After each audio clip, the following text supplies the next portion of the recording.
O limite entre nosso corpo e nossas ferramentas fica cada vez mais difuso. Esse é o Visão Libertária, sua fonte de informações descentralizadas e distribuídas.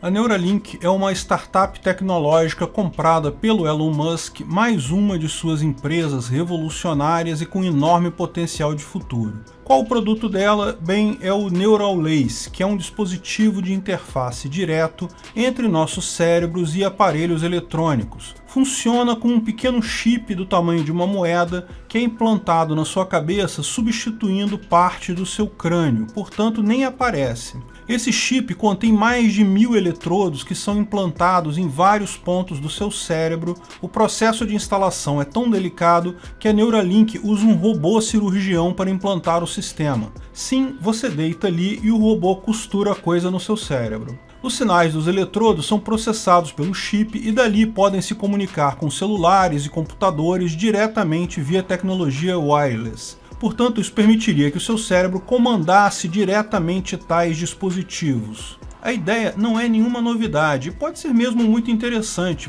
Num primeiro momento, porém, o foco deles é ajudar pessoas com diversos graus de deficiência a acessar computadores diretamente. Mas não tenha dúvida, o objetivo final é que essa tecnologia seja usada por todos nós. Lembre-se, interface entre o seu cérebro e o computador já existe. Se você está assistindo esse vídeo em um computador ou celular, provavelmente tem aí perto um teclado, um mouse, uma tela, um alto-falante. Tudo isso usa a sua capacidade de movimento, os seus sentidos, para fazer uma interface entre o seu cérebro e o computador, colocar informações do seu cérebro no celular ou no computador e informações destes no seu cérebro. Ou seja, essa interface entre nossos cérebros e os computadores já existe hoje, mas depende hoje de uma série de artefatos mecânicos e elétricos, alguns deles bastante limitados em termos de eficiência, como os teclados. Por que não eliminar esses intermediários e ligar as duas coisas diretamente? Por exemplo, com severo trauma espinhal,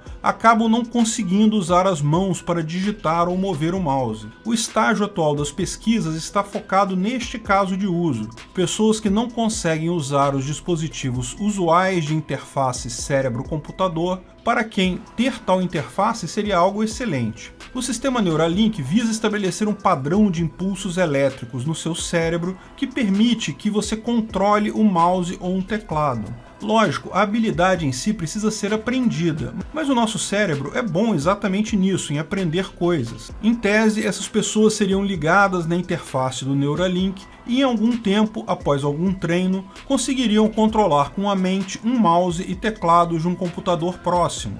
O processo ainda está em fase de teste com cobaias. Uma experiência recente permitiu que um macaco jogasse videogame usando tal interface. Existem vídeos de experimentos com porcos também usando o implante. A coisa ainda está no início dos testes, mas cabe a pergunta, é uma coisa boa? Você usaria? Bem, eu não sei. De fato, vejo que poderia otimizar muitas atividades. Eu tipicamente penso mais rápido do que, por exemplo, consigo digitar esse artigo. Seria ótimo resolver isso. Dá para imaginar que um jogador de games usando uma interface dessa seria muito mais rápido que um jogador que ainda usa um teclado. Além, lógico, de ajudar pessoas com deficiência. Que existe vantagem no uso é óbvio, mas e o risco? Vale costurar um chip no seu cérebro por isso? De fato, é preciso lembrar que, embora seja uma tecnologia revolucionária e com isso certamente existam riscos, não é como se nunca tivéssemos antes usado tecnologia para nos aprimorar. O ser humano inventou roupas, segundo indicam alguns estudos, há 350 mil anos atrás. E roupa, o que é senão um artefato destinado a nos proteger do frio? Um pedacinho mecânico que estamos tão acostumados a usar que hoje faz parte de nossa cultura. Calçados, ferramentas, armas, tudo isso foram coisas criadas por seres humanos ao longo da pré-história e se tornaram quase sinônimos de ser humano. Existe um conceito muito interessante chamado de fenótipo estendido, que é descrito por Richard Dawkins no livro The Extended Phenotype. O genótipo é aquilo que é produzido pelos seus genes, é o corpo gerado pelos seus genes. O fenótipo é o resultado da interação do seu genótipo, do seu corpo, com o ambiente. O fenótipo estendido são as alterações ambientais causadas pelo seu genótipo. O ponto é que tudo isso é, em última análise, criado por nossos genes. Sim, a sua roupa, os seus óculos, suas ferramentas são coisas criadas pelos nossos genes, pelo DNA. Em última análise, para uma mutação genética no seu DNA, não importa se ela vai resultar em você ter um olho azul ou vai resultar em você ser capaz de usar uma ferramenta. Tudo que importa para seus genes é se isso vai te ajudar a ter mais descendentes ou não. Em última análise, os computadores que usamos hoje são direta decorrência do nosso DNA. E o Neuralink é um produto dos nossos genes, tanto quanto o nosso cérebro. De fato, na natureza existem vários fenótipos estendidos parecidos com o nosso.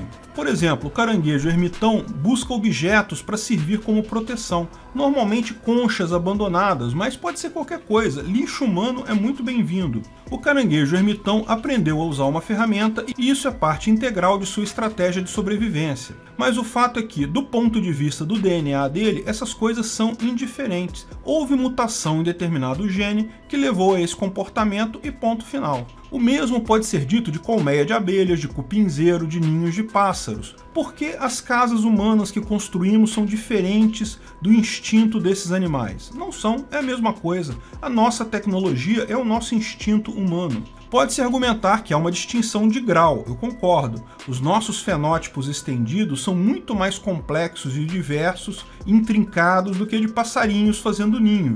Mas é uma diferença apenas de grau, não de tipo. É a mesma coisa, só que multiplicada por um fator enorme. E lógico, você pode lembrar que mas nós temos o nosso cérebro, nós aprendemos coisas, esses animais não pensam. O que é falso, animais pensam também, têm cérebro também. De novo, o nosso cérebro muito grande surgiu de mutações genéticas, é parte do nosso fenótipo. Mas nós temos a comunicação, o ser humano sozinho não produz nada, trabalhamos em conjunto usando a fala. Sim, fato. E de onde veio a fala? A linguagem humana veio com um conjunto de mutações genéticas também. Todas as línguas da Terra são fenótipos estendidos do nosso DNA. Sim, e mais recentemente só conseguimos produzir computadores porque pessoas no passado estudaram eletricidade e escreveram livros sobre isso. A linguagem escrita nos permite a acumulação de conhecimento, mas lógico, da mesma forma, a escrita também é um fenótipo estendido. Tudo é reflexo de mutações em nossos genes. Para nós libertários, o curioso de entender a biologia pelo fenótipo estendido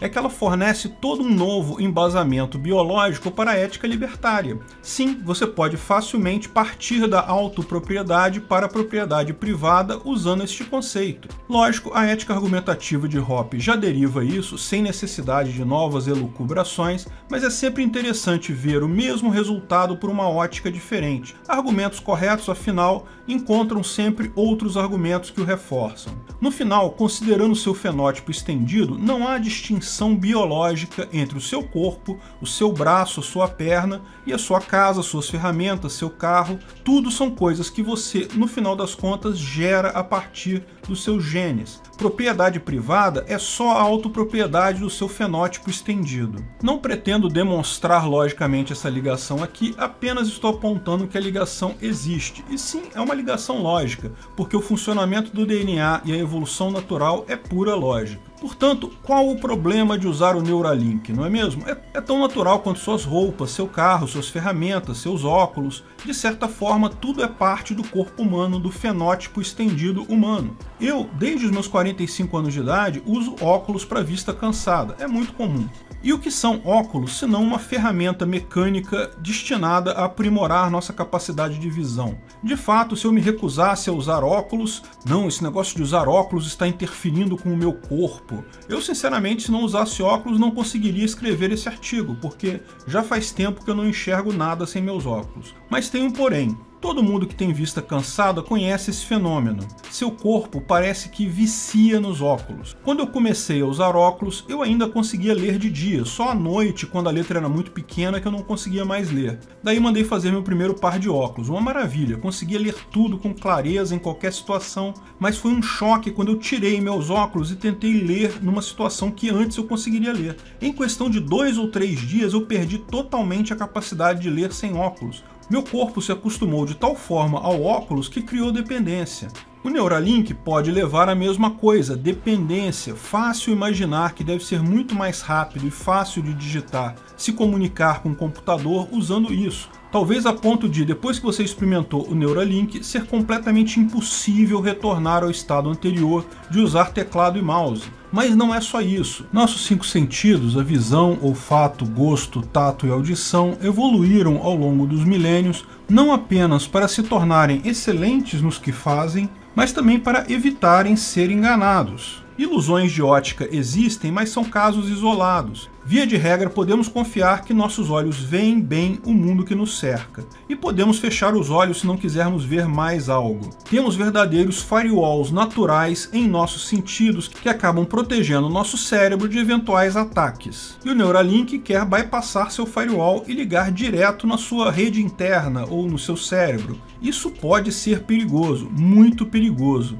A grande questão aí é até onde essa interface vai ser controlada por você e onde ela vai acabar controlando você, seja por se tornar algo indispensável, uma dependência, seja por um ataque externo seu, digamos, do governo querendo controlar sua vontade e seu desejo, ou uma empresa querendo criar uma necessidade em você de comprar um produto. Os anúncios que vemos por aí, em última análise, são basicamente isso, só que é uma tentativa atenuada porque nossos firewalls estão no meio do caminho. Agora não tem mais proteção, agora vai direto no cérebro. Eu particularmente sou otimista, eu vejo toda nova tecnologia com otimismo, acho que sempre pode ajudar. Acho que pode, na verdade, ajudar muito, principalmente aqueles que não têm outra alternativa para se comunicar sem computadores. Mas vamos aguardar o futuro para ver onde isso chega. Obrigado por sua audiência. Esse vídeo foi um oferecimento de armataweb.com, cloud e serviços de data center. 100% de compromisso com a satisfação e privacidade dos clientes. Aceitamos Bitcoin. Veja o link na descrição do vídeo. Se você gostou desse vídeo, clique no like e compartilhe ele em suas redes sociais. Se inscreva no canal para nos ajudar, clicando no botão vermelho abaixo. Se quiser ser avisado de novos vídeos, clique no sininho ao lado. Saiba mais sobre o nosso projeto no site visãolibertaria.com. Lá você pode sugerir novos artigos, escrever artigos, patrocinar e muito mais. Confira visãolibertaria.com. Até a próxima!